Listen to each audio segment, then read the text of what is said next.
Welcome to the Writer's Room. We're back. So I want to continue to talk about the first 10 or 15 pages and how incredibly important they are. In my job as Director of Development for Simon Says Entertainment, I read screenplays and plays, treatments for TV, web series, etc. But basically, I'm reading stories, right? And trying to figure out, okay, is this within our wheelhouse? Could we really support this project? And to that end, I have decided to do a series of videos to answer some questions that writers may have, but also to be a support for writers. I'm both a writer, producer, and actor, so I know this road is not easy. And so I want to talk about some of the problems that come up in the first 10-15 pages. In my previous video, I talked about how critical the first 10 to 15 pages are in laying out your story. And that's true of any genre. That's true of television, that's true of independent film, that's true of action films, that's true of musicals, that's true of plain plays, narratives, that's true of novels, right? We live in a society where we are saturated with email and Twitter and YouTube and da-da-da-da-da-da-da-da. We're constantly getting information, right? How do you grab your reader's attention in a world where every 30 seconds they're having new ideas and news and gossip thrown at them? Well, the key is in plain old-fashioned storytelling. You know, you have someone in your family, everybody does. For me, it's my grandmother. She can tell you the story of a movie and it's better than the movie. I kid you not. And my colleague Ron Simons at Simon Says Entertainment can totally attest to the truth of this since he's met my grandmother. When I was in Miami doing my TED Talk, we went to visit my family and I wanted him to meet my Nana. And my Nana can tell a story. And she's where I learned how to tell a story. And the greatest thing I learned from my Nana is she always starts with the action. Even if the movie didn't start with the action. I kid you not. My parents wouldn't let me see The Exorcist because I was too little. I was like a baby. Years later, I'm discussing this with my Nana. She goes, let me tell you what happened. Long before the green puke, right? She started with the scene with the green puke. Now, that's not where the movie started, but that's where she started because that was the climactic moment. She started with the most jarring event. Then she went backwards and got to the beginning. But she knew in order to grab her audience, right, was to go to the action. And she does that in all of her stories.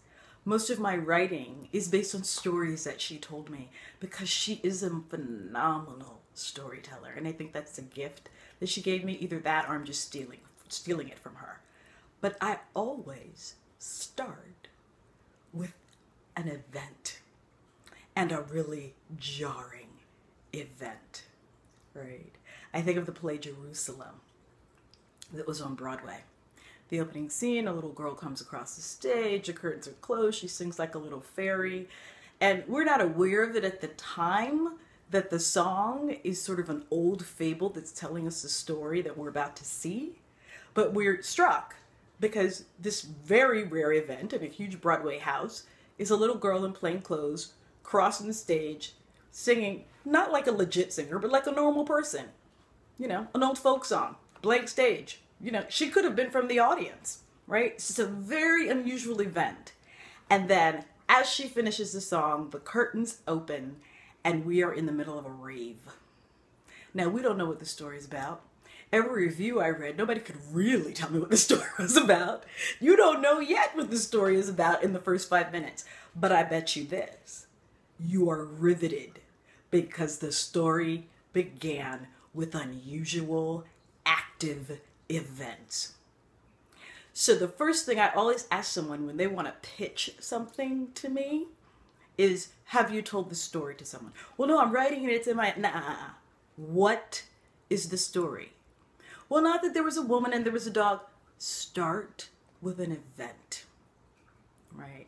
And my writing coach, the brilliant Jessica Blank, always says to me, stay in the present, it's rich enough, and write into it.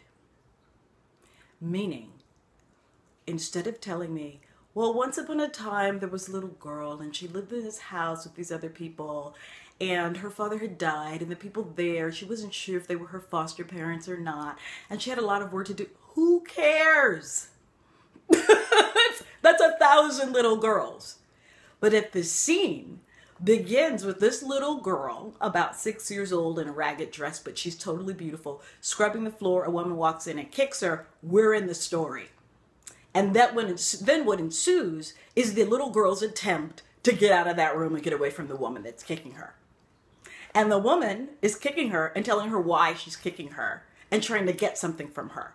That's the story. That's Cinderella. There's a bitter, bitter stepmom torturing a little girl. Mostly because she doesn't want the little girl to outdo her little girls. But in the telling, you begin with an event. That's how you grab your readers. That's how you grab the 20-somethings and the tweeners and, everybody of every age in a world where they're constantly being inundated with knowledge and Twitter and tweets and emails. You start with the action. And this is particularly true of work that is going to be produced for performance, right? So plays and screenplays, they're written to be read, but mostly they're written to be performed, right? They don't come alive until actors pick it up and start doing something with it.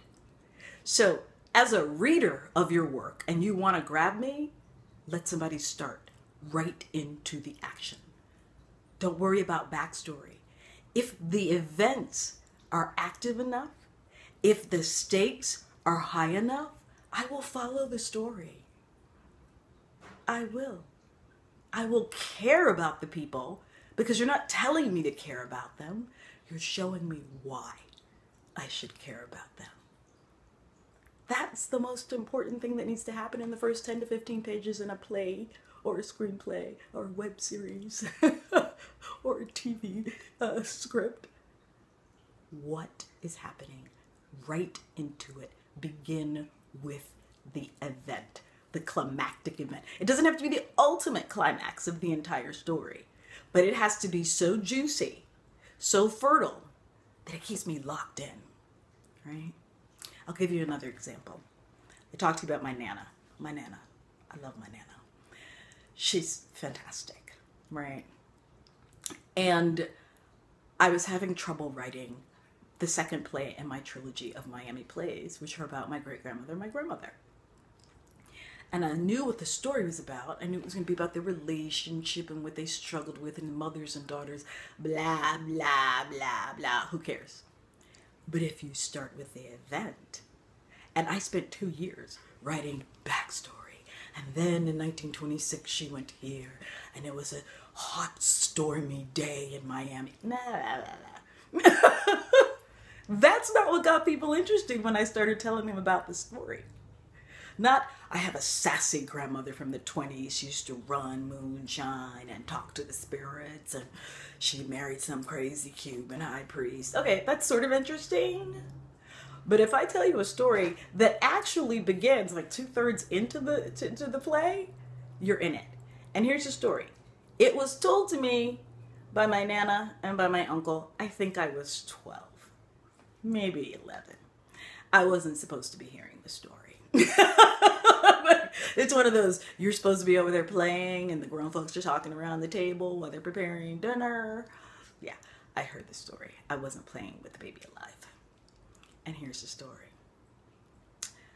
My great-grandmother had a husband named Daddy Buster, right? I'm not making that up. That was his name.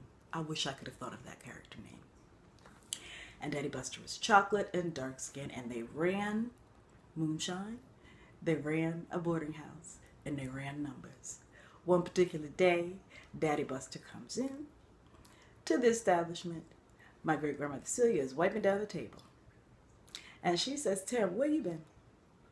Now, he says, oh, well, I had to go see the bank man in D-Land. And she basically says, yeah, I know you went to see the bank man in D-Land. I just came from there and I heard what he said to you. What? And he says, what you talking about? And she says, he said to me, the bank man, just as smiling and happy as he want to be, that you took out $10,000 of my money and bought a house. And you said that the money was for some improvements. And I don't know nothing about no house. And he says, Now, Celia, I was going to tell you. And then she tells him a story. How she heard buzzing around. This is her talking. You know, I heard me a funny story.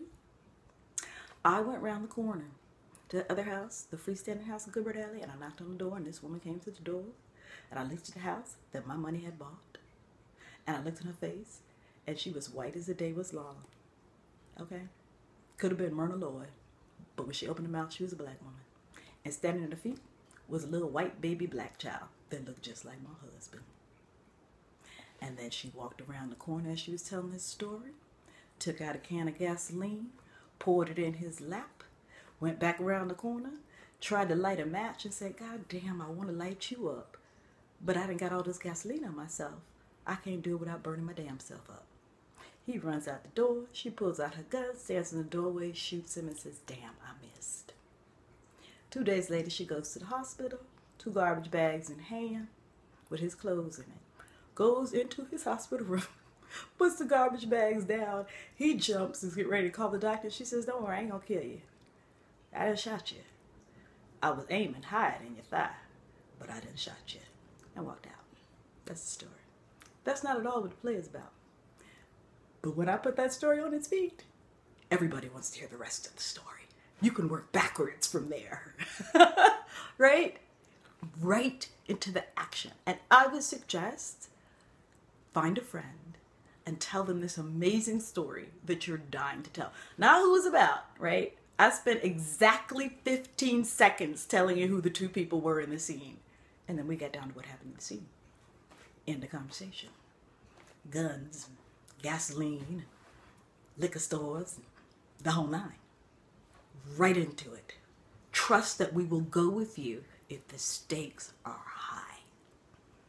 Okay, so that's my bit for today. And I have some really amazing news.